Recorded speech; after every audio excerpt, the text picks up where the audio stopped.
শূন্য থেকে শুরু। মামা চাচার জোর ছাড়া আজকাল কিছু হয় নাকি, এ কথা বলিউডের ক্ষেত্রে প্রযোজ্য। তবে অভিনেত্রী প্রিয়াঙ্কা চোপড়া হিসেব ব্যতিক্রম। বলিউডে তার কেউ ছিলেন না। অভিষেকের সময়টা মুম্বাইয়ে কাউকে চিনতেন না তিনি। একা একটা মেয়ে, শুধু প্রতিভার জোরে হিন্দি সিনেমার দর্শকদের মাতা করেছেন, এমনকি পা রেখেছেন আন্তর্জাতিক পর্যায়ে। সম্প্রতি এক সাক্ষাৎকারে প্রিয়াঙ্কা বলেন, আমি একদম শূন্য থেকে শুরু করেছিলাম, কোনো রকম সাহায্য ছাড়া। মুম্বাই শহরে আমি তখন কাউকে চিনতাম না। আজ পর্যন্ত যা কিছু অর্জন করেছি সব একা, একদম নিজের চেষ্টায়।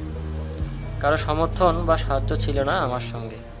তবে আজকের অবস্থানের জন্য ভক্ত ও দর্শকদের প্রতি কৃতজ্ঞতা প্রকাশ করেন জাতীয় চলচ্চিত্র পুরস্কার পাওয়া এই অভিনেত্রী। মাত্র 17 বছর বয়সে মিস ইন্ডিয়া খেতাব জিতেছেন প্রিয়াঙ্কা চোপড়া। 2000 সালে মাথায় ওঠে বিশ্ব সুন্দরীর মুকুট। এর 3 বছর পর বলিউডে নাম লেখান। The hero, love story of the spy ছিল তার প্রথম ছবি। গত বছর থেকে মার্কিন ধারাবাহিক কোয়ান্টিকোতে অভিনয় শুরু করেন প্রিয়াঙ্কা চোপড়া। এই সিরিয়ালের 2টি কিস্তিতে তিনি আছেন।